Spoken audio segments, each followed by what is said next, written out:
Okay, good morning, everybody. This is the White Plains City School District Reopening Committee. Today is Wednesday, January 27th. Thank you, everyone, for joining, and thanks for your continued efforts here. It's almost a year now that this committee has, a couple months, but that this committee's been working, and I just want to give everybody kudos for continuing in this process. I know some school districts have disbanded their reopening committees, and I really do appreciate all of you sticking with us and helping inform our decision-making processes. I can tell you, I know our board presidents here and one of our Board of Education members, they are really appreciative as well. I mean, this committee really does help drive us in what I think is the positive direction that we've been headed. When you start to think about where we were and where we are, we're not yet at the finish line, but we're definitely in a place where we can start to see the light at the end of the tunnel, which is fantastic. I do also just want to share my screen real quick with you and congratulate Nurse Maggie for being named to the News 12 Hudson Valley Honor Roll. I found the best picture I had to show Nurse Maggie in action. So Maggie, thank you so much, and to you and all of our healthcare professionals for all of your continued efforts. And I know you have an update for us this morning as well. A couple of quick things from me before we go to our subcommittees. There was an announcement yesterday that many of you might be aware of, but perhaps some in our community are not. The county executive announced more remote learning sites are available to parents and guardians of first responders and frontline workers. The information is available on our website, on our reopening page, where there's a telephone number that you can reach out to schedule a call and to see if they can assist. There are right now 17 centers operating, with another 3 that are going to be opening up shortly in Westchester County. And these are childcare centers to help offset the hybrid learning that's taking place in every district in the county. So, that's, again, an important piece, right? We're all experiencing the same types of challenges in our communities, and just really appreciative that Westchester County continues to work with us and try and provide support where they can. The centers have a 1-to-5 staff-student ratio. They're following the calendars of the respective school districts, and that's great news. And hopefully it's great news for parents and guardians who might not have been aware of it. I will also share that again on Friday at our Facebook Live Q&A, so that we continue to get that word out. Being healthy is so important. And I don't mean eating all your vegetables, which is good to do too. But if you have a concern about somebody at home, how somebody's feeling, if you're awaiting the results of a COVID-19 test, do not come to work. Do not send your child to school. That's so important. Of late, we have been learning of cases where there were outstanding tests in the home that came back positive. Parent did the right thing, guardian did the right thing, called the school immediately, but guess what? School bus was already taken, classes were already attended, teachers were already in contact. We need everybody's support here in order to make this work. One situation can sideline an entire school in terms of the contact tracing process. We're doing great. We're doing a great job, but I cannot stress that enough. You can access school via the remote learning platform if you need to for the day that you need to be out, or 2 that you need to be out awaiting tests. You have that option available, so please do that. If you have a stuffy nose, if you're running a fever, if you're just not feeling right, stay home. That's going to help us keep schools open and open schools more often. That's important. We have to be able to do these things to support each other. Vaccines, I got to tell you, I know you feel the same way. Light at the end of the tunnel. Great news. More vaccines are going to be coming in the state of New York in larger quantities beginning next week. This is all good. The school district has been working really hard in conjunction with our professional partners, CSEA, WPTA, ASA, to not only advocate for the White Plains City School District to become a vaccination hub when more vaccines are available, but to also make sure that we're getting all of the information to all of our folks who are able and willing to get vaccinated so that they can do that immediately. The district has also removed barriers from folks being able to get vaccinated in every way that we can. So you could only get an appointment today at 12 o'clock noon, no problem. We'll cover your class, go get vaccinated. That's important because it's going to take a while. It's not going to be something that's completed over the course of the next couple of weeks. It's going to take a couple of months to get us to that 70, 80% vaccination point that we want to be at. I know, like so many, we think, okay, now that vaccines are available, we flip the switch and we can just go back to normal. It's not, unfortunately, how it works. And I know everybody does know that. It's just that we're all so tired of the pandemic that we want it to be that way. The good news is this. I do believe that when we hit those critical percentage points of adults who are vaccinated, we will be able to advocate for a change in the requirements of density from the New York State Department of Health so that we can get back to bringing our children back in all the time. We all want to be there. That's the goal. Well, what's the date, Joe? I don't know. Can't know that. What I can tell you is we're going to do everything we can to get every available shot into every willing and able arm. Once we are able to do that, we are continually moving in the right direction.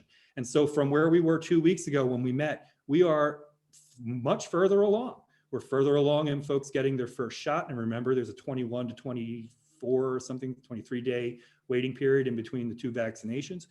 But the good news, again, is that we are moving in the right direction there. Testing.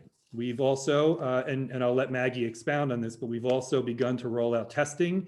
The Buy Next Now card, the very quick, the rapid screening test, but it's not that accurate. You're right. It's definitely not 100% accurate, but it's a lot more accurate than me just looking at you as you're walking through the door.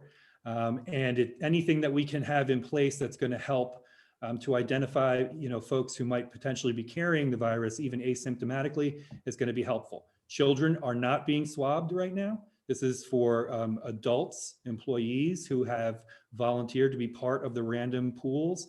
And we're going to continue to try and expand this testing as we move forward. We got great news yesterday. We were successful in advocating to the state of New York for more free tests. And so we're going to get thousands more of those beginning next week. That's great news. And again, I won't steal from Maggie, but I'll let her talk a little bit about that as well. The SMART button is out for parents and guardians who are tired of doing the emails. You can now throw that app on your phone and use that button. If you have multiple children, you might choose, as I know Mrs. Norfleet has, to use the button for one kid, and I'm going to cut and paste and do the emails for the other two kids. And that works too. But that SMART button is available, and you can get that thanks to Mr. Velez and our tech team. You can get that right on the district's website, and all the information is there. I think it's also been sent out for K-12 as well. We are looking for and looking towards some new and novel approaches to how we can bring more children back into the building every day and still maintain the health, safety, and density requirements as they're presently configured. We'll talk a little bit about that this morning and some of the ideas that we're having for moving forward. But even as we are in present, we have increased the number of children that come into schools every day. Now, some parents and guardians, you might watch this and you might say, well, wait a second, not my kid. It may not have been your child yet, but we are, out of our 7,000 children, we are bringing more children back more often every week. We're filling in holes where we have them in in-person opportunity with children whose parents and guardians have indicated to us that they are interested in attending school more often. At the high school and the middle school levels, now we're going to have cohorts that'll be attending 2 days in a row per week.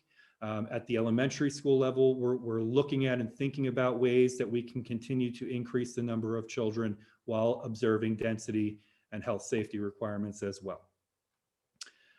In terms of the Laux meet, we missed it last year, and we hate that we missed it last year. We are meeting with the committee now, and I see Rena shaking her head because she's one of our superstars. We are working with the committee now, and I'm committed, and I know the coaches are as well, and the volunteers in the Laux committee. and I know our Board of Education also, we are committed to, in some form or fashion, being able to hold a Laux Games. It's not going to be the 4,000 person multinational event that it typically is, but we're going to get our foot back out onto the track. We're going to get back out there. We're going to get the kids running. It's going to be a smaller event, but we're going to figure it out. So we're working on that now.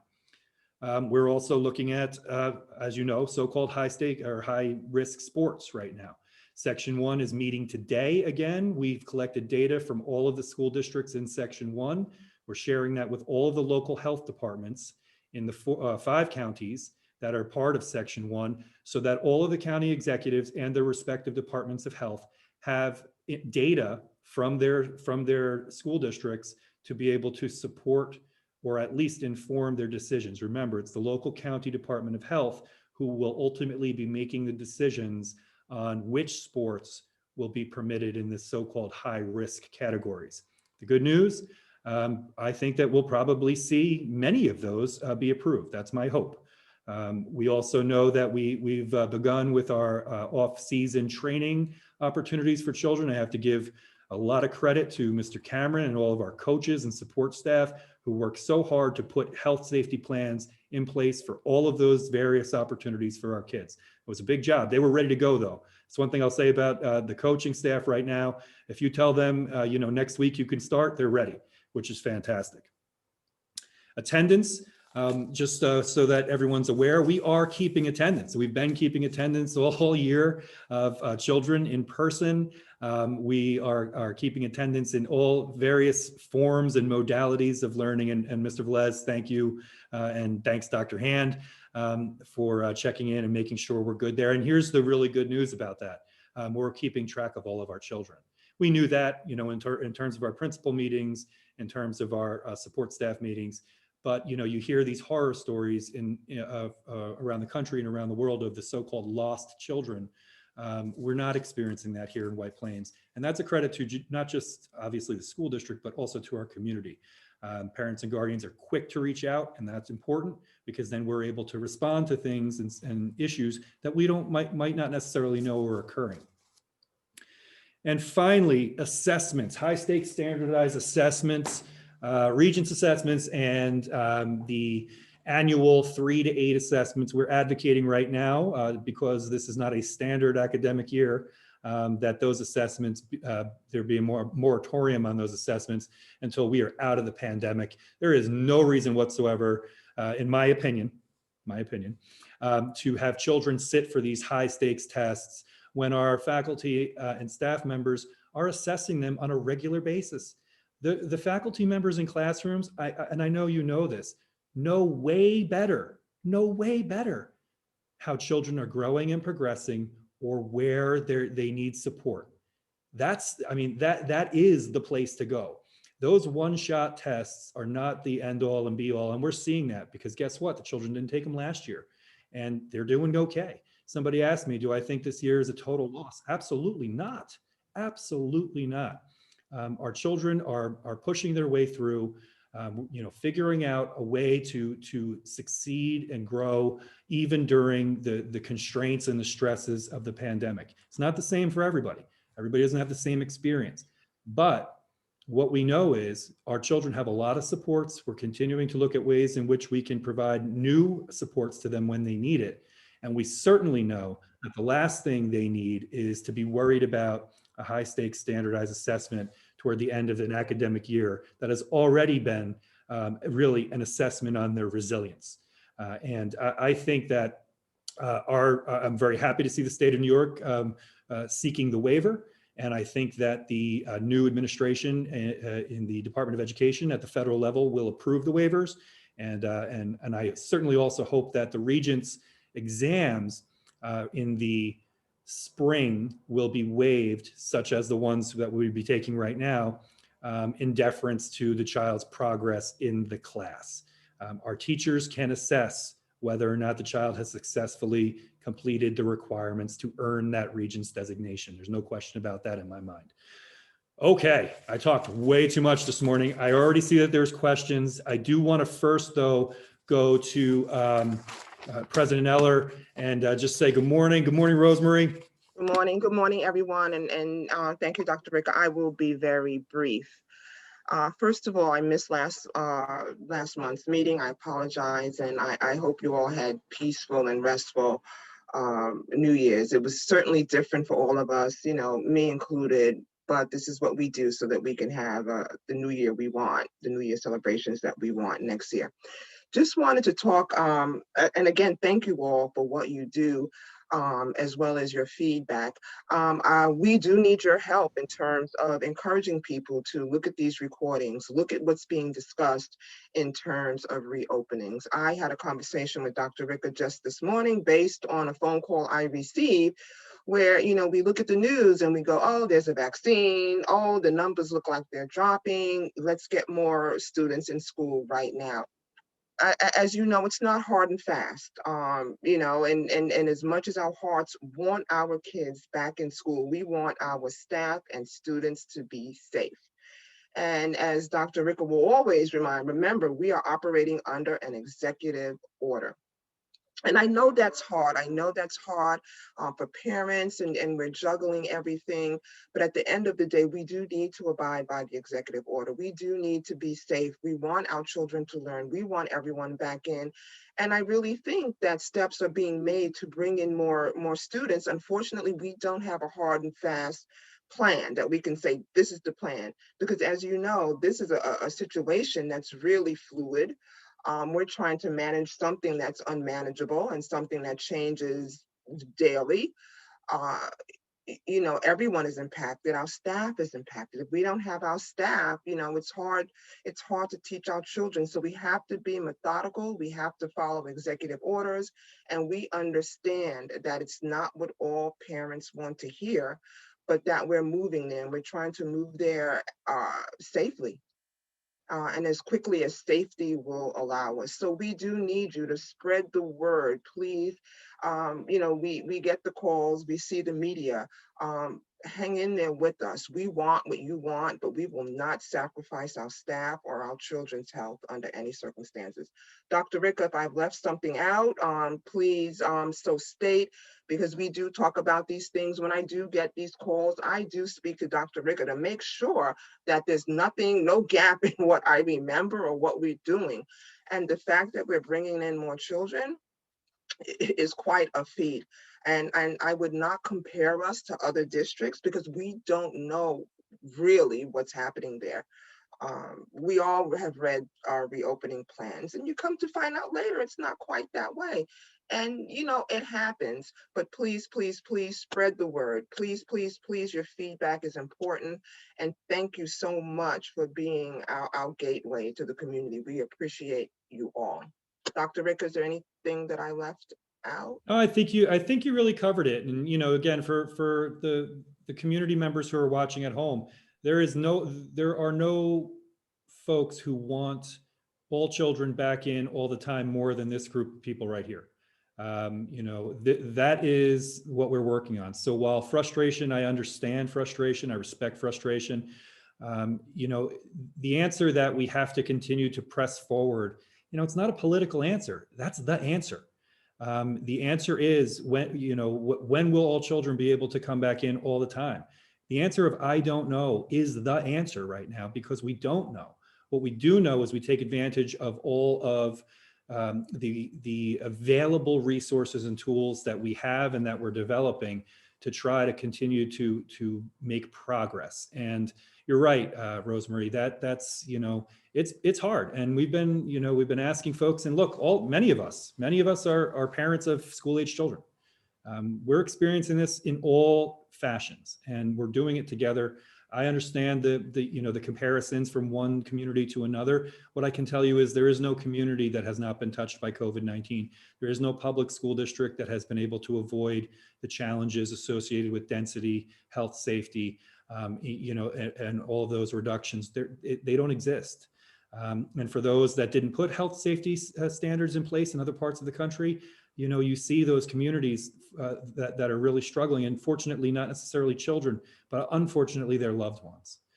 So again, without sacrificing health safety, without having to lose any more members of the White Plains City School District community to COVID-19, without having to have prayer vigils for any members of the White Plains City School District community who are in intensive care because they're suffering with COVID-19. All these things that we don't necessarily talk about in public that are happening, right? Parents and guardians, children in our community who've lost parents and guardians, who've lost grandparents, members of the faculty and staff who've been hospitalized or lost their battle with COVID-19. These things have happened. Yeah. So, there's nobody more, I think, closer to this than this committee in understanding. And for moms and dads who are watching, we're going to get there. It's coming, but we do have to continue to hold fast and push forward. So thank you, Rosemary. Also, I do want to just go around to the subgroups, but first I do want to share some insights that we also received from another parent. And Mr. Martinez, you're not aware of this, so I'm sorry to surprise you with this.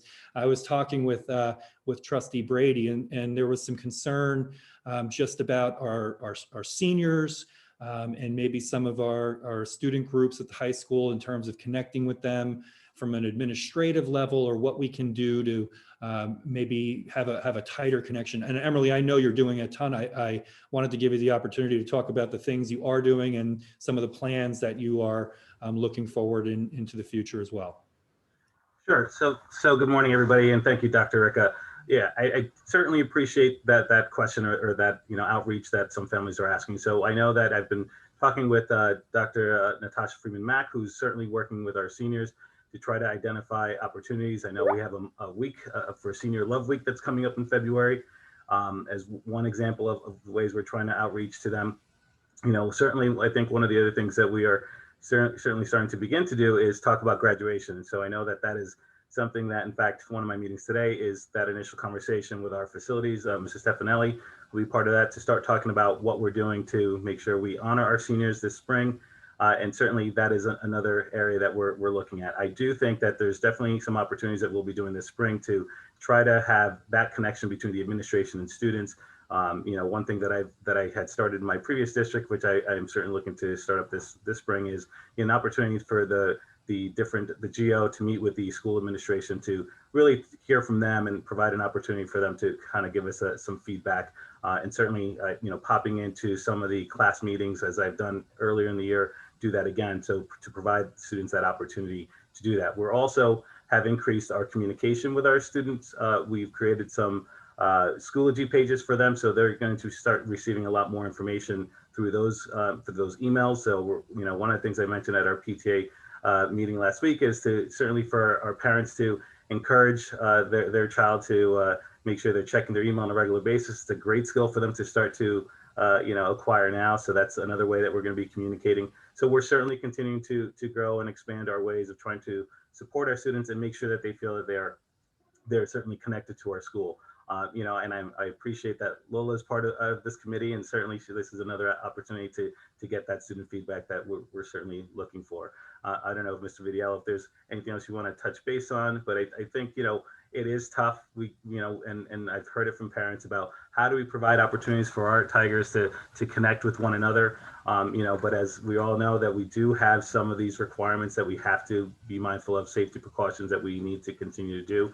I did say to, the PTA parents last week that, I'm willing and certainly trying to think outside the box, even when it comes to prom. If we have to, get some sort of bubbles to put the students in, we'll certainly try to figure out ways to do things safely. So absolutely, I think, once the weather gets better, we're going to find other opportunities to try to engage our students and to try to make sure that connection between the school and home is certainly, strengthened. So thank you for that. And again, if any students out there that wants to, certainly is more than welcome to reach out, shoot me an email. Lola has certainly done so. So, we welcome that as well as an opportunity to engage with our students as much as possible. Thanks so much, Mr. Martinez. And also thanks to Cheryl Brady and to all of our parents who reach out to us. The feedback is good, and even constructive criticism or just straight up criticism is okay. And we appreciate it. It helps us to focus on areas that perhaps we're not seeing. And it also helps us to give you information that you might not have. to better understand the circumstances and the situations that we experience in the district. So thanks. And thanks, Emily. I do look forward to more celebration, particularly if any of our Tigers are watching for the class of 2021. I hope that everybody's feeling really good that we kind of put the Dubset flag in the sand and said, we're having graduation this year. So, we're going to work backwards from there and have all the activities and fun events that we possibly can as we enter into that part of the academic year. Thanks, Em. Okay, I'll turn it over now. I'm going to start off with Dr. Hand this week. Hey, Dr. Hand. Hi, good morning. You actually hit on a couple of the things that I was going to talk about this morning. So it's okay. New York State is applying for a waiver for the test, as Dr. Ricca said, so hopefully that will come through. I do agree with everything he said about the 3 through 8 ELA and math test, as well as the New York State Regents exams and the NYSESLAT as well. So we'll keep an eye out, and hopefully we'll have an update to that in one of our future meetings. I do want to say that we have a robust assessment program that's in district. So we are definitely monitoring the progress of our students and providing that feedback to parents. So I want to thank our teachers and our principals for that. And in the absence of a New York State test, I think that we will be in very good shape. And also, I think that this gives us an opportunity. I was just at an assistant superintendent's meeting for curriculum and instruction, just maybe an opportunity to kind of communicate with the state about what assessment could look like if we're lucky enough to get the waive for this year again. Our principals have been working really hard on protocols for bringing more students into the school building. And I think that they're doing that on a class by class, available seat by available seat basis. So it really depends on how many seats are available in each class at the elementary level, and then really using protocols of bringing in students, as I know that we've talked at previous meetings of, at the secondary level, students that have failed multiple courses, to kind of bring them in and provide them with additional support by bringing them in additional days, and a similar model at the elementary school as well. And we'll continue to look at ways to hopefully bring even more students in. And I know that you spoke about attendance, but I wanted Ron Velez to just share a little bit about how we have been tracking attendance, because I think we have a very successful model in place. Great, thank you. Good morning, everyone. So in White Plains, we're using the established New York State and Board of Education attendance policies for student daily and class attendance as in past years, with the new exception that if a student is in remote learning on any given day and logs into the live class video conference with their web camera on, they'll be marked present virtually by their teachers in our student information system. And for any students at home that experience any technical issues with their device, their web camera, or internet access, and couldn't participate in any class video conference, students and parents are instructed to notify their teachers via phone or email or any other means of their circumstances, and the teachers can then indicate present virtually for those students as well. Students that do not appear in class in person or virtually, or have not notified their teacher or main office of any technical issues, they'll be marked absent by their teacher. So in our preliminary analysis of our student attendance data from September to December, we do not have any major deviations from previous years, which I'm happy to report. And we're averaging about 95% attendance rates in all our schools at this point, which is about what we do normally non-pandemic years. So I think we're doing very well. Ron, thank you for that. And thank you for the data too. And I also want to say thank you for the Smart Button app, because I love my Smart Button app. I just love being able to just hold that button and check in every morning. So thank you for that. From instructional technology, Rocco's not on our reopening committee, but he is on our subcommittee meeting. I just want to say that Rocco Verullo has worked endlessly to make sure that we have the instructional technology that we need in all of our classrooms, K through 12. He's currently working on, bringing in applications that are making this as, as comfortable as possible. I don't want to say easy, but bringing in digital libraries for the dual language program, and continuing with things that create interactive activities for our students, like things like Padlet and other applications. So I just wanted to thank him, and also to our curriculum coordinators for really working with their departments and with the elementary teachers in terms of providing support and, and encouragement at times, but a lot of support for instruction and curriculum and any kind of changes that need to be made and any kind of professional development that our teachers need. Finally, I wanted to mention that it is kindergarten registration time. This is the first time that we are doing this fully remotely, and we're also doing this during a pandemic. So people on our committee and people out there listening, if there is anybody in the community that has an age-appropriate child that's coming into kindergarten next year, please tell them to check out our website. All the materials are there. Our principals have put together virtual tours. Lisa Pinero has put together dual language presentations. There's an overview of of the curriculum for our kindergarten. So there's a lot of information out there, as well as the registration materials that you'll need. And you can always contact us if you need any additional support. So thank you for that, and just get the information out. We've been working with our pre-K providers, but this is a different environment. We want to make sure that we get everybody registered. Thanks so much, Dr. Hand. Anybody have any questions for Deb? All right, great. I thought I saw Mr. Pepper. Good morning. Good morning, everyone. Thank you, Dr. Ricca.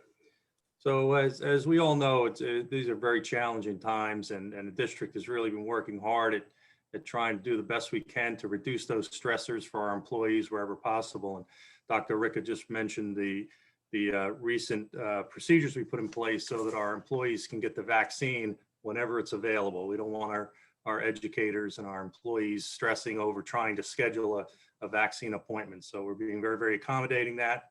With that, I want to thank the administrators, school-based administrators, for working with our employees in that regard. In addition to that, in an effort to kind of continue to support our teachers and our employees, we've put in place a trial basis that we started last week. And we're going to run this up until the winter break, where we're offering remote work for employees who are eligible for remote work, primarily teachers. If their child's school is closed because of COVID, we know this is putting a lot of stress on our teachers when their own child's school is closed, and they're torn between having to care for their child and or teach the classes. So if their child's school is closed, or if a child's class is closed, we've been offering remote work to those employees. And so far, it changes. It's on a daily basis. Some of our teachers have only had a need for maybe a day or two. Some need the full week or two, and others have been sharing the time with perhaps a spouse or a significant other, so that they're in every other day. But it's been, I think it's been going very well. We have somewhere, I would say, about 12 to 15 employees that are taking advantage of that right now. And obviously the benefit is then we continue to have the instructional program be consistent for the students. So it's something we're trying. We're going to try it up until the February break, and then we'll reconsider. But I want to thank Dr. Ricca and the district for supporting us with that initiative as well. And that's all I have. Thanks, Mr. Pepper. I do want to add, like to thank the Board of Education, the WPTA, CSEA, and ASA for also working collaboratively with us to try and find these work-throughs. They're not workarounds, they're work-throughs. And that's an important distinction. Why? Because if we weren't able to find something like this, that means a teacher is home wanting to engage with their class, but unable to. And that breaks continuity of instruction for our children here in the WPCSD.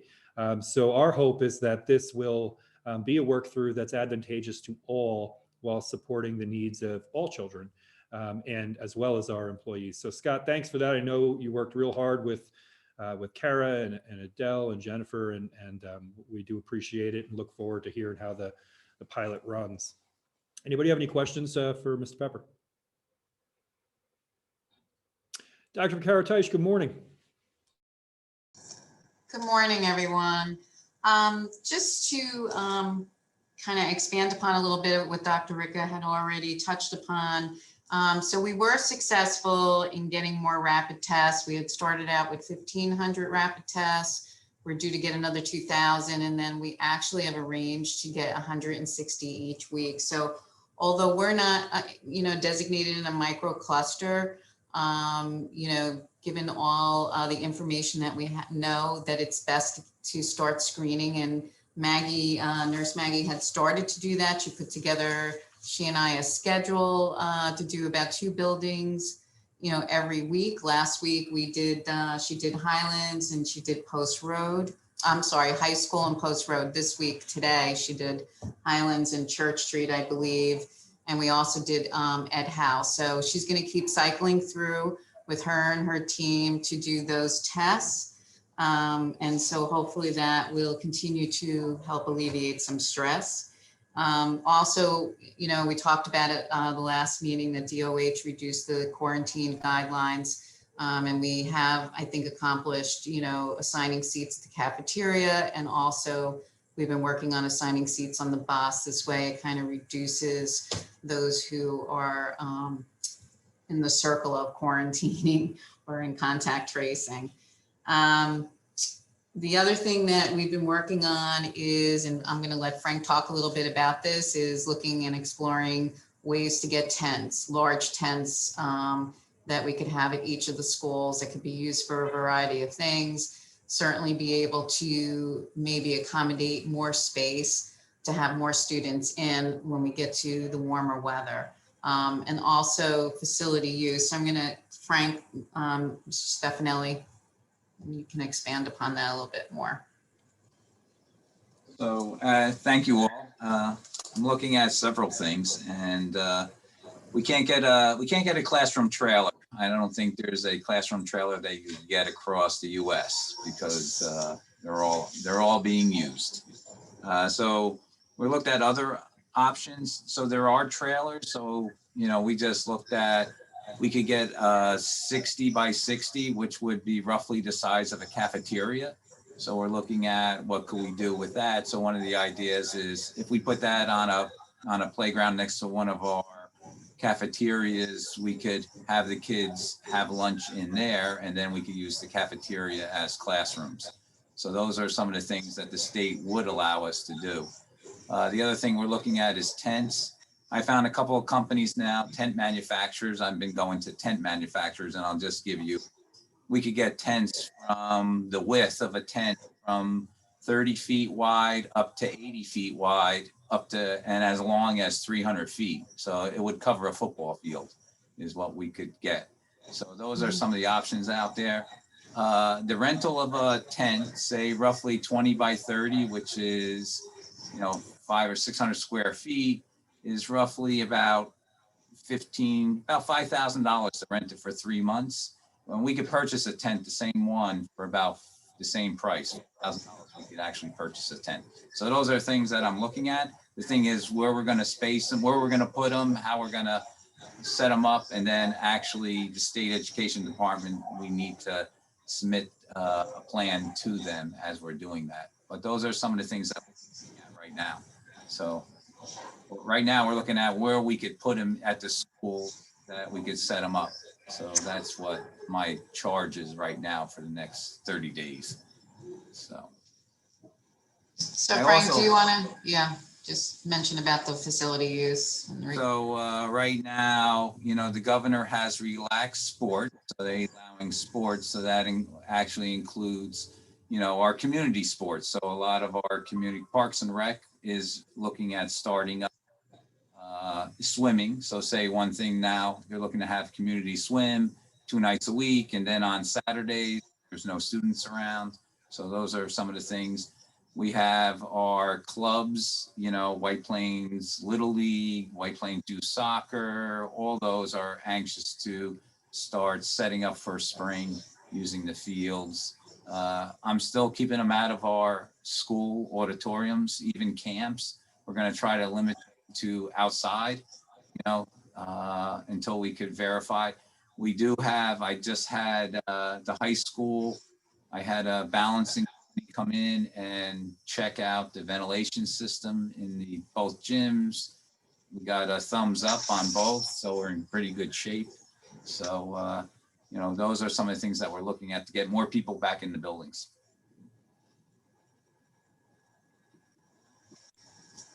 Any questions?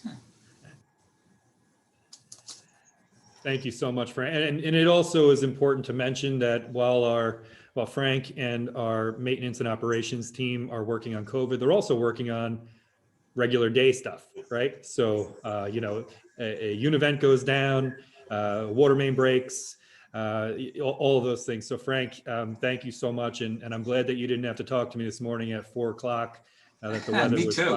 fine. I know. We did speak yesterday. Thank you. Ann, thanks so much. Any questions for Ann? I do want to flip over to Nurse Maggie just for a minute. Nurse Maggie, in terms of your experience, and Dr. Longobardi, also please chime in if there's anything happening, on the front in Westchester County, what you're seeing. The headlines today, and unfortunately this happens sometimes with headlines, is, CDC says open schools. The challenge with that headline is that unless you read the article, that's an article directed at schools that are completely closed, that their facilities are completely closed. It's not an article directed at school districts such as the WPCSD, where we are not closed. We are open, but there's density reduction and hybridized schedules.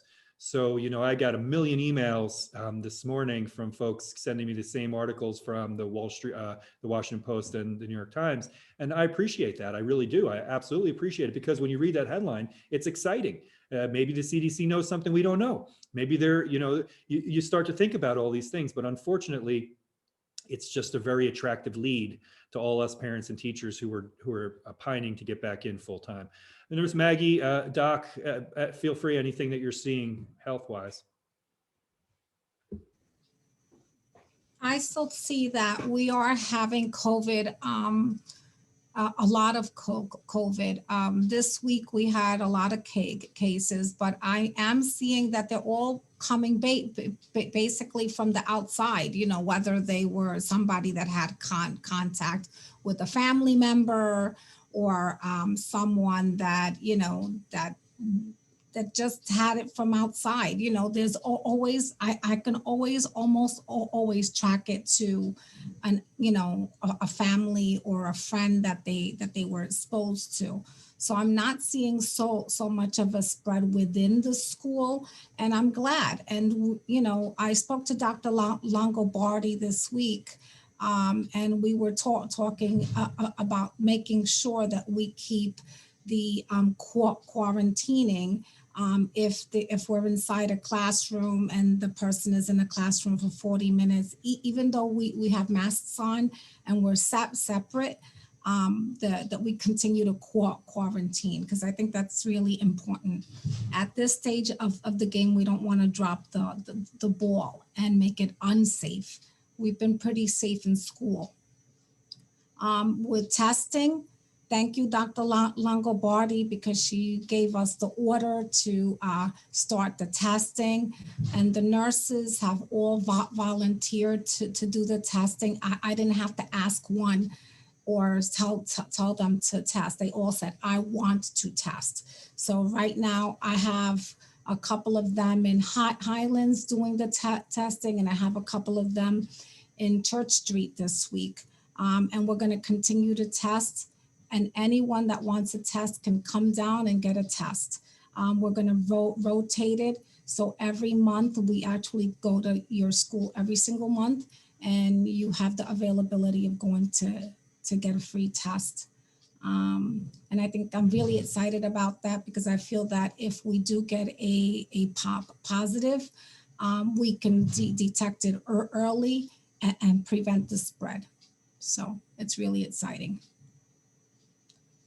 Oh, and I wanted to thank I'm sorry, Dr. Longobardi. I wanted to thank, because this was a really big effort with the testing. I really wanted to thank the IT department. They have been amazing. Angelina's been wonderful. Ron has been wonderful, because they actually did a whole registration process, and that actually gets uploaded in real time to my office so that we can then put it into the Department of Health. So it's an amazing effort from all the people. Go ahead, Dr. Longobardi, sorry. Thank you. Thanks for everyone's efforts to getting the surveillance testing, at least of the staff going. I think that it's very important. Like Dr. Ricka said, it's not the best test in the world, but it is better than no test, and it is helpful to find people that are asymptomatic carriers. So I think that's a great step forward. I do have to say, I see COVID every day in the office. It's still there. Thankfully, the kids are, not that sick, which is great. But what I do every day with every family, whether it be a well or a sick visit, is reiterate that the symptoms of COVID are varied. They can be super minimal, and you cannot ignore these. You have to get tested. Your children have to be tested. Then you all have to stay home until the test results are back, which in my office has been pretty fast. I mean, at one point over the summer, so it was like a week, but now it's about 24 to 48 hours. But I mean, it is what it is. It's dependent upon the lab. So it's very important. I also spend a lot of time explaining when someone is positive or you have been exposed to someone who's positive, the quarantining, and it can get very complicated. It gets complicated even for the doctors. I talk to my partners about certain cases. I am available, Maggie is available, the nurses are available to speak with anyone who has a question about what they should be doing based on their contact. The nurses all have my cell phone, so if it's something that is a little unusual, and they just call and say, well, this is an unusual case, and we talk it through, and there are changes all the time in the guidelines. But I agree that now with the newer variants coming out that are more infectious, it's certainly not a time to become less lenient with our contact tracing, which has been very effective in keeping the spread out of the schools. Like Maggie said, the spread is really happening on the outside. And thanks to the efforts of everyone on this committee and everybody who's been working so hard in this thorough and stepwise manner to getting kids in school safely, I think they've done a great job, and they'll have to continue doing that, regardless of the pressure to speed it along, based on headlines. I agree. I read the same article, and there are schools that haven't opened their doors once yet. So I think that's what they're speaking to. They're trying to give some guidelines, some more federal guidelines for schools for everybody, that everybody can follow, instead of some people choosing not to open at all. Thank you so much, Dr. Longobardi. And I can't even tell you how grateful we all are for you and everything, all of your efforts, all of your insights when it comes to questions about health and safety and COVID-19. I very quickly remind everyone I'm not a real doctor like Dr. Longobardi, and I am following her guidance and Nurse Maggie's guidance, because that's where we have to make our decisions based on the science, based on the health, safety science, what the medical folks and the first responders are seeing. So I really do appreciate that. It's interesting, as imperfect as our experience has been in White Plains, we have been contacted by some representatives from the federal government in wanting to get access to our reopening plans. How did we manage a larger school district, a city school district? What were the safeguards that got put into place? What did we need to do to get PPE? Why haven't we struggled with PPE in a district this size? All of those types of things that, quite frankly, you're all responsible for. So maybe we can help. Again, imperfect. We are imperfect, but we're here. So Doc, thank you so much. And Nurse Maggie, can't say enough. The contact tracing never stops. Never stops. Any questions for Nurse Maggie or Dr. Longobardi?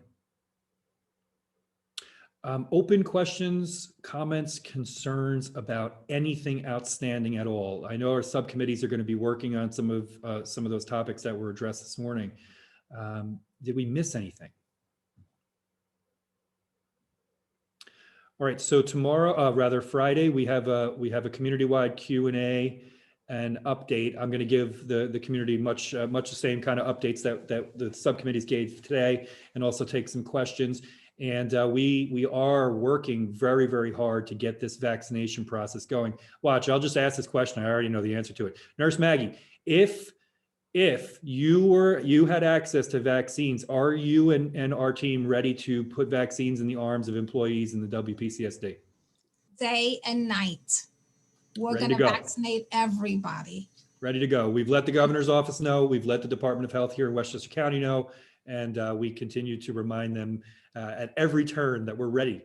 So Nurse Maggie is prepared, and hopefully we'll be seeing some movement in that area. I do, before we leave, it's important. I want to make sure Lola Plunkett, who is one of our newest members, is here with us. Tiger, how are you? Please feel free to add, ask any questions you might have. I'm good, thank you. As like, I can't speak for other schools, but I have a sister at Church Street, and me and my brother both attend the high school.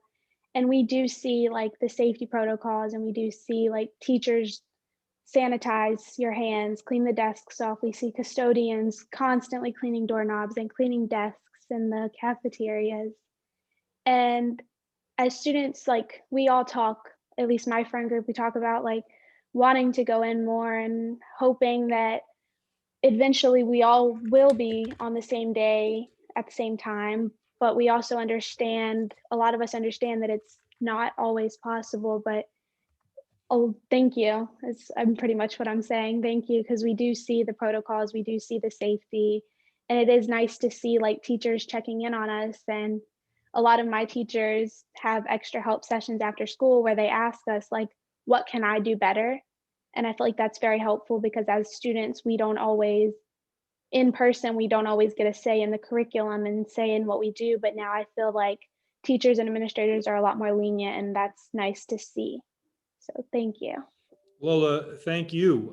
You know, getting the on the ground insight from our students is the most important information that we can get. Sometimes the adults, let me only talk for myself. Sometimes it's easy to forget that you're here to serve our kids first and foremost. And I remind myself of that, and hearing from you this morning like that reminds me of how blessed I am to be able to serve our students because of your insights. We're getting better. We're getting stronger. We're moving forward, like Mr. Martinez was talking about, making sure we're connecting with our grade levels, particularly our seniors, and all of those opportunities moving forward. And I love hearing, and I'm not surprised, but I love hearing that our faculty members and our staff members are asking kids, hey, what can I do better to support you? I mean, you know, that's what it's all about. That's what White Plains is all about. So thanks, Lola. Any other questions, comments, or concerns about anything? All right, everybody, keep smiling and keep pushing forward. We will see you again in 2 weeks, and we'll have more updates for you then. Thank you. Stay safe. Thank you, Dr. Ricca. Thank you. Bye-bye.